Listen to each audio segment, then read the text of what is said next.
A guy gave me mulberry about 2 years ago on this one. I had these cut off pieces of one. When I cut it off under the bark, I discovered it was really a burl, but it wasn't enough to make anything out of. Sick berry. You don't have a microphone. Put this around the other side. There. Okay. Can you hear me out there now? Yeah.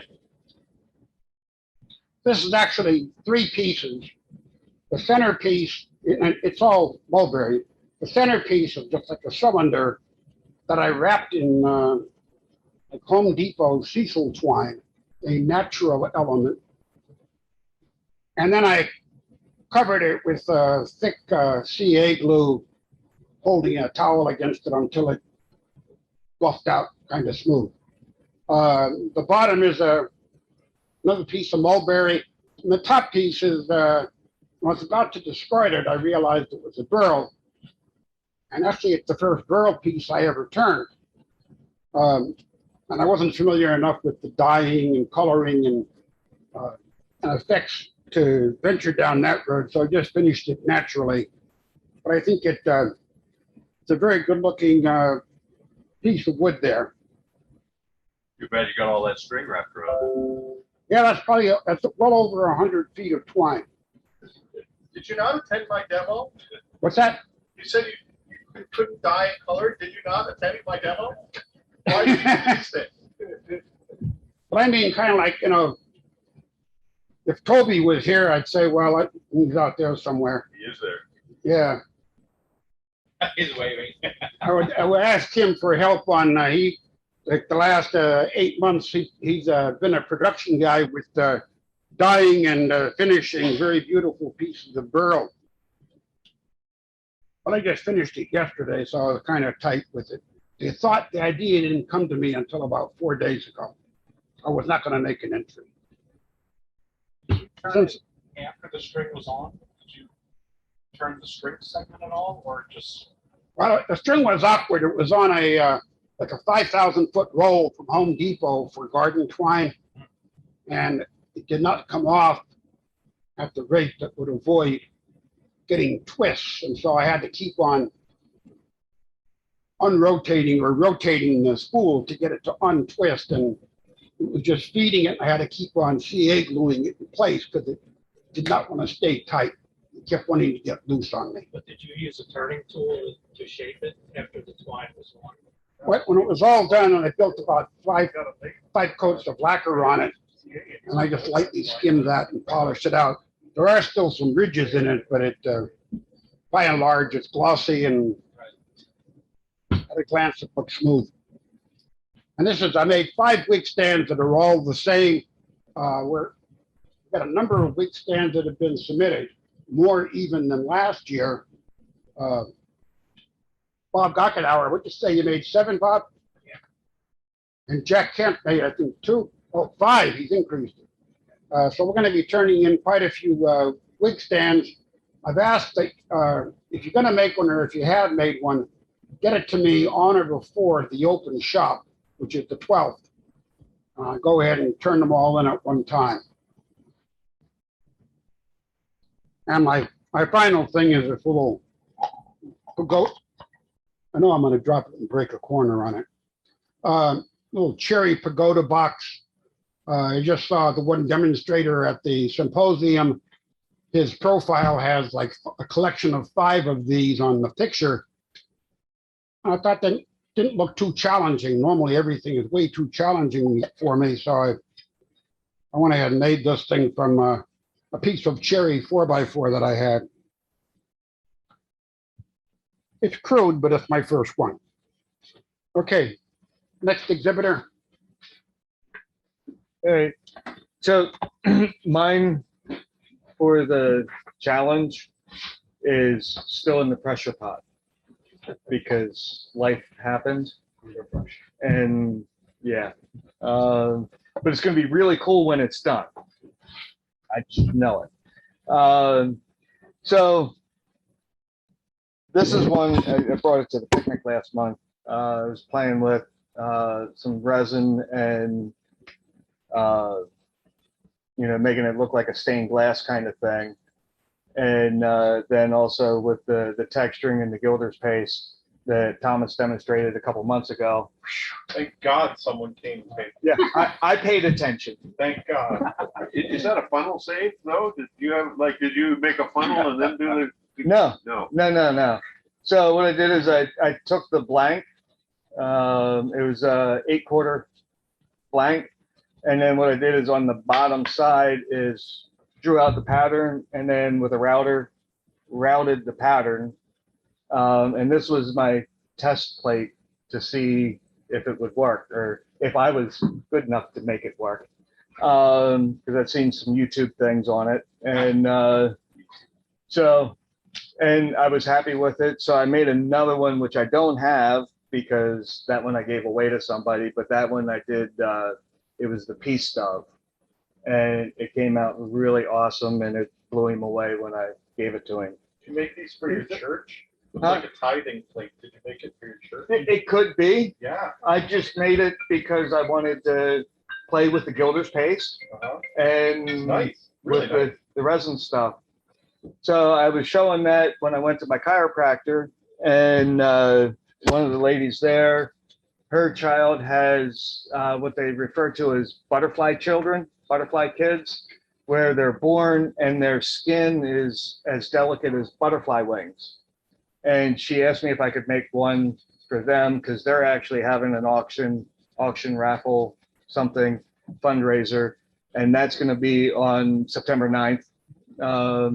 And so I decided to make this one, which has their butterfly, and again with the, playing with stuff. And it was a lot of fun. Does that show light through as well? It will when I finish it, Okay. because as you can see, the glue block is still on it. Because Did you use the router for the butterfly on that as well? yeah, Wow. yeah. Nice. It was all done routing, and I got to play actual artist and I hand drew the butterfly, which I have not drawn anything that resembles what I was trying to draw for a really, really long time.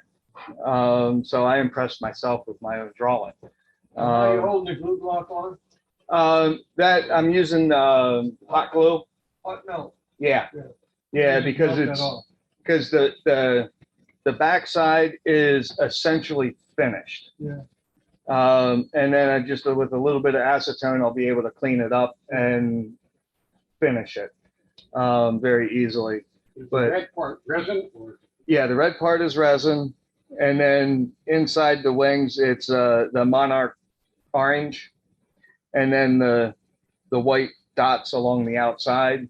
But Sunday when I was working on it to try to finish it out, a couple of my white spots had a couple bubbles, so I had to redo a couple of those. So it turned out. How Yeah. thick is the plastic, the epoxy? The epoxy is 1/2 inch or less, because the router bit I have has a 1/2 inch cutting depth. So that's the deepest. I wish it had just a little bit more so I could make sure I don't screw up the resin and have a catch and make a big pocket and that kind of thing.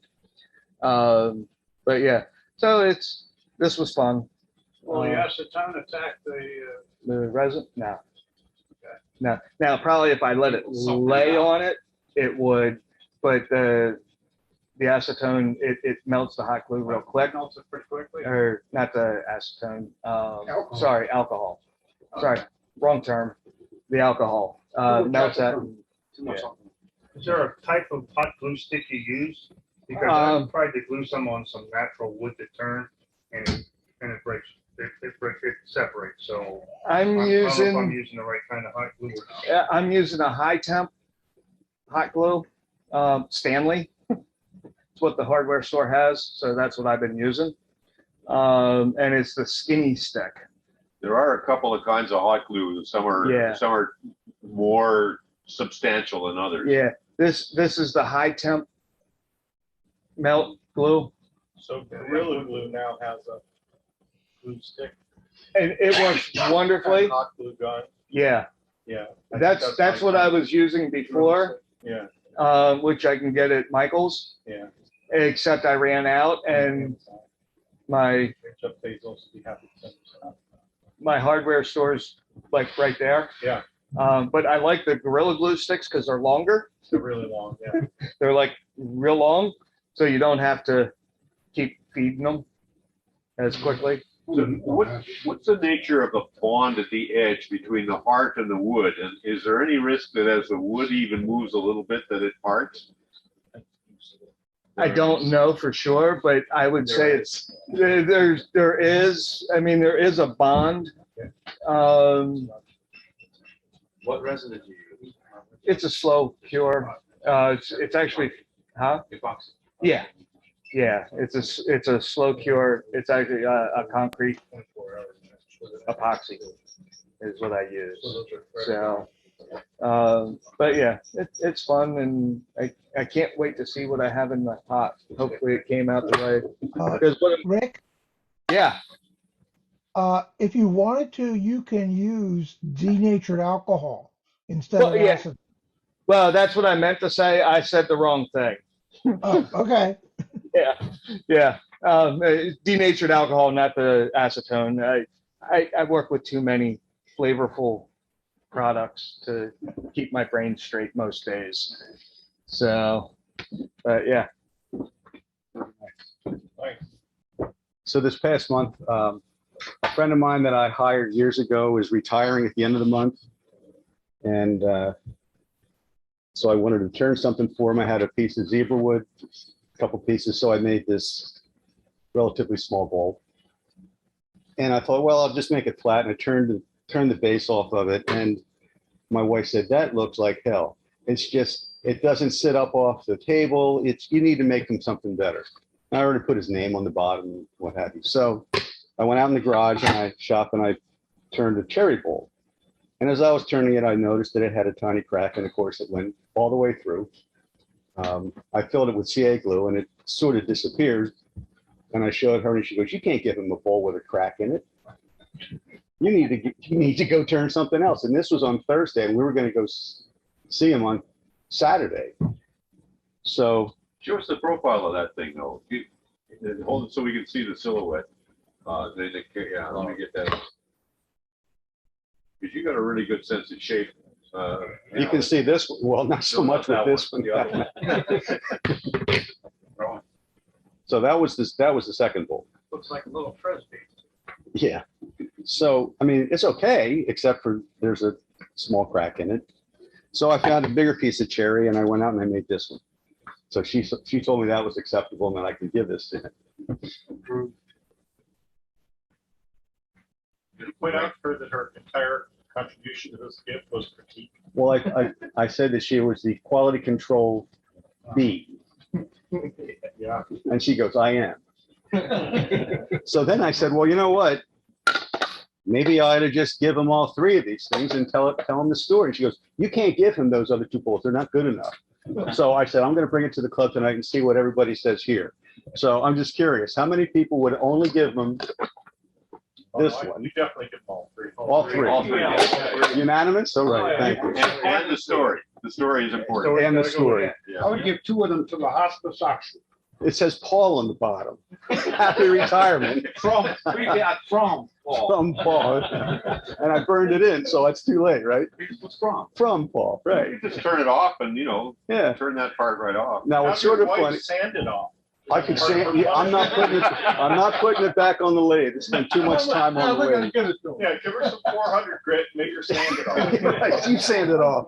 Yeah, that'll She's work. got till Saturday. Right. Hey, I got 600. So Or just towards the bottom. I could do that. Just get a little torch, butane torch, and torch it. Yeah. So what's funny is I have another friend who retired in June, and I was making something for him, and I had a piece of Paduke, and it was about that big. And it came out okay. I don't think it was as nice as the bigger cherry, but it was just at least as nice as the smaller one. And we were meeting in Jersey a couple hours away, and we're sitting at this little bar that we go to sometimes. And I gave him, he used to sell Pepperidge Farm cookies and goldfish. So I figured I'd get 3 things of goldfish, 3 different kinds, and he could use it for his goldfish, right? The little bowl. So he pulls it out and he looks at it and he's drinking. He's got a buddy sitting next to him that they've been drinking already before we got there. He takes the bowl out and he puts it on, he goes, takes the wood bowl, puts it on the counter, He looks in the bag and he goes, "Is there anything else?" I said, "No, that's it." He goes, "Here, take my picture," with his friend. I was like, and he goes, "What was that about? You made him a bowl, and you turn him a bowl, and he doesn't even like." And his wife says, "John made that." He goes, "You made that?" I went, "Yeah." He goes, "Oh, that's really nice. Take my picture." So no more gifts for Ed. You need to buy some new furniture. Well, we did move 2 hours away. So thanks for helping me resolve what I was going to do. Wait, we got a surprise entrance here. What's the surprise? It wasn't on the table. I almost never put it on the table. So this is my true entry. It has something natural on it, both mica powder, which comes from nature, and fish. Those are from I think those are from nature, so that counts. What is it?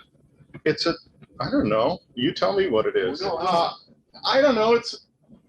It's a tower. I call them towers, but Okay, well, that's what I'm after. What are you? yeah, what do you I call them tower. This is a tower. It's a tower. Tubular heart. So I'm doing a new series that's called "Please Don't Touch This," which I thought was significant. This is the last of this series. This is 23 inches, I think. And I'm going to put this one down so that Barry doesn't freak out, because if you bump the table, it'll fall over. So this is just a little whimsical thing that I thought was interesting. I only do these because I think they're interesting. Yeah, so this one's going to need a base. So I have, I'm up till all hours of the night. That's when I do my best thinking. So I'm thinking about doing a base that's turned, and they sort of all sit in there like at different angles. They came today from brightleds.com. There you go. I have a couple different options. So that's that piece. And this piece is thanks to you. So he gave me some of automotive pinstriping tape, which I overlaid over this hollow form, and then used that as I need like 100 rolls because it's so fun to use. I don't know what I'm going to do it on next, but it could be like a piece of furniture or like, I don't know, a chair cushion. It's just really fun to bend this stuff around curves and just free form express things. And so this is it's a test piece. It's meant to go in the fireplace. And why I brought it tonight was I've done 2 different things to it, and there are a couple places where it was too thin, so it cracked, so ignore those. But I did it, I pierced it straight through with 90-degree angles, and everything's sharp. And then I took that sharpness and I sanded down, sort of mitering all the edges to sand it down to make it soft. And I want you to look at it and tell me whether you like the soft side or you like the sharp side when you come up and look at it, because that's what I want to figure out is which way to do it. The soft side takes twice as long, so keep that in mind. The sharp side still takes a long time. So thank you for the tape. I went out and I bought, so you gave me 1/8 inch, which I was afraid was going to be too thin. So I went out and bought 5mm, because they didn't have quarter, because it all comes from China or Japan or wherever. Well, you know. Anyway, I figured I could only get so many rolls out of you before I was going to have to start, I don't know, handing you pieces. And it ends up being not 5mm because, you sand away a bunch of whatever, but that's, yeah, I'm actually working on in the back right now. It's not totally done. So I'm working with like a Dremel sander. So I pierced them with an NSK Presto and a Vortex 7, 2 air-driven like dental drills. Okay. And the bits are very small. And if you turn it way down, there's 3 different bits that I use. One is to just begin to trace the pattern. And then the second one is to cut through the pattern. And when you cut through, it's all burned. It's just, whatever's in the wood just crystal or caramelizes. And then I take this third bit and I turn the drill speed down to about 100,000 RPM. So the high speed is 400,000. So I turn it down to about 100,000, maybe 80,000 RPM. And then I just slowly drag it across the surface to get rid of all the burns. But that doesn't work in the corners too well. So then I got to hit it with sandpaper. So I've eliminated a lot of the hand sanding by using the tool at a really slow speed. When it won't burn, it just takes away the stuff. And then I, yeah, well, I guess the Dremel's what, like 35,000 or whatever. So it's slow enough that it doesn't burn because the bits are really small. But at those high speeds, you touch the wood, it just burns immediately. So yeah, a sandblaster though would, you'd have, I don't know, hit all the wood, you'd have to do something. So anyway, it's just it's an attempt to sort of look at a hollow form a little bit differently. And I'll put it up here after the talk, but I'm going to sand it while they're doing your demo. Irradiate it before or after? It irritated me the whole time, before and after. Did I iridize it? What do you mean? Oh no, this is box elder. The color on here. This is a piece of box elder. Yeah, so there's no color on here. I'm going to do. I want to do a piece of. I want to do it in something harder than like rock maple or something. But it was an experiment to see, like, could it work? And I think it works. I think aesthetically it works pretty well. Both the shape of the hollow form, so maybe a little bit more dramatic shape would be a little bit better. But yeah, The round. especially the round. Especially the round. Oh yeah, no, it's. I mean, it keeps the profile of the piece, right? And that's what I wanted. It's organic. Yeah. Around it instead of being too sharp. Oh, yeah. I mean, you could do one of those squat David Ellsworth balloon thingies if you wanted to, but this one I had on hand, so this one I did. So if you go to the picture that has the 4 pieces in, so I wanted to show those pictures because that the large bowl, the natural bowl, is actually what all of these came out of. So that's a maple burl that I picked up that, I mean, this is, I'm just starting to use this burl. The thing's like 30 inches in diameter or something. So the big guy, obviously, that's all natural, didn't fill the voids or anything. And then out of that core, I got the 2 blue ones. So I cored it, and then I casted that core in resin, and that's where I got the blue ones. But the big one, the natural one, and the bigger one of the 2 blue ones, I sold already. So this is all I had left. Well, that one and this one. So that's why I wanted to show. One over a little bit, so you could hear The lighting. your back of it. Yeah, now we got it. So that's why I wanted to show those. And this is, like I said, this is the one I have left. This is, again, it's maple burl and total water locks. Huh? Water locks. Yeah. Hide locks. Water locks and the triple E. Your thing.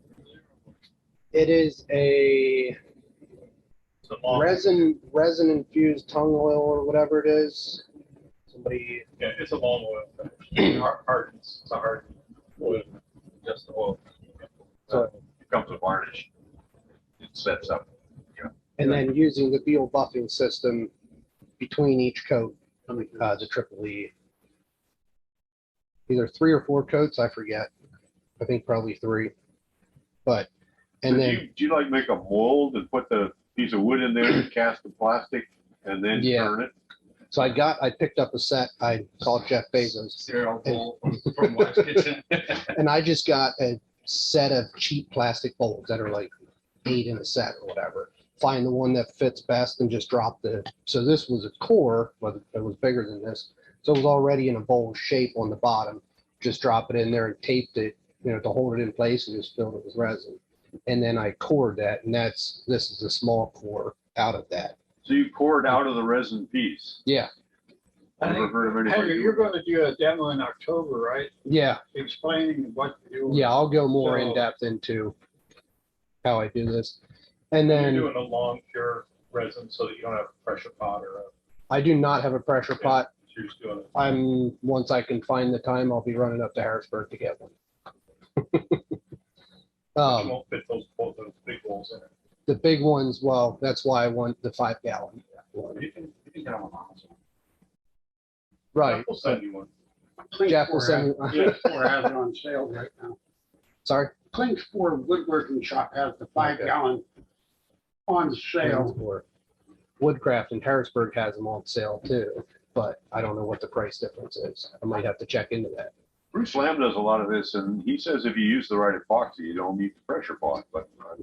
If you use the lawn care stuff, most of the lawn care guys say they don't use pressure pots. Yeah. I'd like to There be, is a thickness, regulation that how thick it can put once with the Right. epoxy. some of the stuff I have With come the around. resin, there's a little bit difference on that one, so. Yeah, A lot of people are using the pretty thick tables, but they heat, like if they get bubbles, they heat it up and pull bubbles off them. so this one was actually cut off pieces from when I cut the bowl blank of the big bowl before I started. Some of these pieces were just thrown on the trash pile. And later I went, wait a second, I can use those.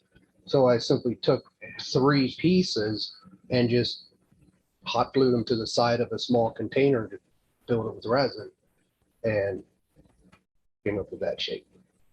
So hold it up so we can see the silhouette.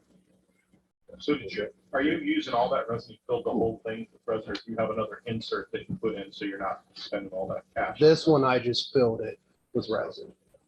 There's a guy on YouTube that I follow a lot. He's up in Canada, and his argument with that is if you put a filler piece in there, now you're stuck. You're committed to a profile or whatever. If you just fill the whole thing, now you can still do whatever you want with it. So, and this one, I didn't know what I was going to do with it. So that's what came out. Yeah. This one, I wanted to bring this along just to give some guys an idea, just a basic bowl on what you can do, just a very simple step you can do just to dress up a basic bowl. I used a butane torch, just a small culinary torch, and torched the rim. And then on the sides here, I just cut a couple small grooves in there and used a piece of wire. And with it on the lathe, with it spinning, just take the piece of wire and push it down into the groove until the smoke starts to roll. Yeah, on a wire trip. And then I just use regular wire. I mean, they make burning tools that have an actual handle on them, but that's way too safe, you know. And If you're using the wire, you want to put a handle on it. Cut it in. Unless use you a wanna- long section. Unless you want to cut your fingers off. you could, if it catches, yeah. A piece of veneer will do the same thing. Right, that's true. Piece of formica. Yeah. So the, Sharp tone. the last piece, a while ago, the question came up about at what age can youth start turning? So my 9-year-old son has been asking for a while when he can turn some wood. And I finally on Saturday, just this past Saturday, I went, you know what, buddy, let's go out to the shop. Went out back, grabbed a piece of maple branch, cut a chunk off, put it on the lathe, said, all right, buddy, let's turn something. So he turned the mallet. We finished it just last night, actually. And he wanted me to bring it along and show it. So 9 years old, he, Nice. He has to start coming to meetings if he wants to. well, I would have liked to, but it gets kind of late and I'm sure he'd be completely bored because there's, well, there is a screen, but it's not super exciting for a 9-year-old. But now I had my hand on the tool. I was standing right on this side of him and it was all done with carbide. So, you know, minimal chances of a catch. But anyway, he's very proud of it. You ought to be. Yeah. I know it's not mallet mania, but Now he knows when he's not Well- listening. yeah. You know the open house is on Saturdays. Yeah. Real. Except I'm busy Saturdays. You should say, Yeah. Your mallet, looks like you have a convex end on the end, On this end, no, the other end. on the other end. That should be concave, so it'll stand on end. Otherwise, it's gonna roll off the bench. Yeah. put it back on the lathe. I've seen a few people make. Give him some 400 grit sandpaper. Hang out with Barry. Yeah. All right. That's all I have.